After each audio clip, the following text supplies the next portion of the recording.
Hi குட்டீஸ். நம்ம இன்றைக்கி என்ன கதை பார்க்க போகிறோம் தெரியுமா?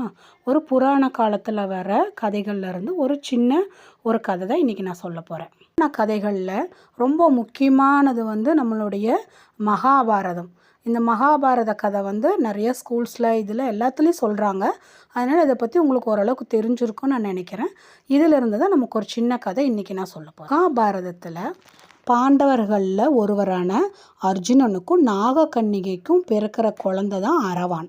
இந்த அரவான் யார் அப்படின்னா, நம்ம சொல்கிறோம்ல, தேர்டு ஜெண்டர் சொல்கிறோம் இல்லையா, மூன்றாம் பாலினத்தவர், அந்த மாதிரி இருக்கிற ஒரு குழந்தை.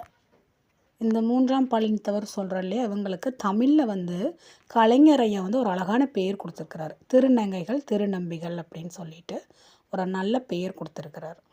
மகாபாரதத்தில் ஒரு மிகப்பெரிய போர் நடந்துச்சு. இது தர்ம யுத்தம்னு சொல்கிறாங்க.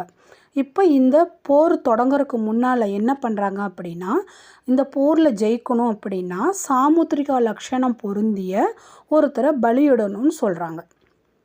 அப்போ அந்த சாமுத்திரிகா லக்ஷணம் பொருந்தினவங்க யார் அப்படின்னு சொல்லி பார்க்கும்போது கிருஷ்ணனும் அர்ஜுனனும் வராங்க அந்த வரிசையில். அப்போ கிருஷ்ணரையும் அர்ஜுனனையும் இந்த போரில் நம்ம பலியிட முடியாது. ஏன்னா அவங்க ரெண்டு பேரும் இந்த போருக்கு ரொம்ப முக்கியமாக தேவைப்படுறாங்க. அடுத்தது யார் வர்றாங்கன்னு பார்த்திங்கன்னா, அரவான் வர்றாரு. அர்ஜுனனுக்கும் நாகக்கன்னிகைக்கும் பிறந்த இந்த குழந்தை அரவான் தான் வர்றாரு.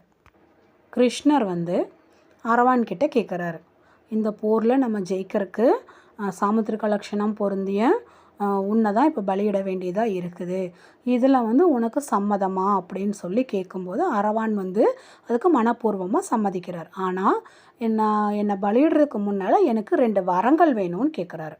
என்ன வரங்கள் கேளு, நான் உனக்கு தரேன்னு சொல்லி கிருஷ்ணர் சொல்லும்போது, நான் திருமணம் செஞ்சுக்கணும்னு ஆசைப்பட்றேன், எனக்கு திருமணம் நடக்கணும், நான் சாகறதுக்கு முன்னால் எனக்கு திருமணம் நடக்கணும்னு சொல்லி இப்படி சொன்னோன்னே இவருக்கு திருமணம் செய்யறதுக்கு பார்க்குறாங்க. ஆனால் யாருமே இவருக்கு பெண் தர மாட்டேங்கிறாங்க. அப்போது கிருஷ்ணர் என்ன பண்ணுறாரு அப்படின்னா, மோகினி அவதாரம் எடுத்து அரவானை திருமணம் செஞ்சுக்கிறாங்க. திருமணம் முடிஞ்சு மறுநாள் என்ன பண்ணுறாங்க, அரவானை பலியிட்டுறாங்க. அரவான் இறந்து போயிடுறாரு. 2 வரம் கேட்டார் இல்லையா, இது 2வது வரம் என்னன்னு பார்த்திங்கன்னா, நான் இறந்து போனாலும் என்னுடைய தலை மட்டும் எப்போவுமே உயிரோடவே இருக்கணும் அப்படிங்கிறது தான் அவரோட 2வது வரம். கிருஷ்ணரும் அதுக்கு சம்மதித்து எப்போவுமே உன்னோட தலை உயிரோடு இருக்குன்னு சொல்லி வரம் கொடுத்துட்றாரு. இது விழுப்புரம் மாவட்டம் கூவகத்தில் இருக்கிற கூத்தாண்டவர் கோயில். இங்கே இருக்கிற இந்த கூத்தாண்டவர் தான் இந்த அரவான், அவரோட தலை தான் இது அப்படிங்கிறது தான் இப்போ சொல்லிகிட்ருக்குறாங்க. இவர் தான் இங்கே கூத்தாண்டவரை அருள் பாலிச்சிட்ருக்கிறாரு. இந்த கோயிலில்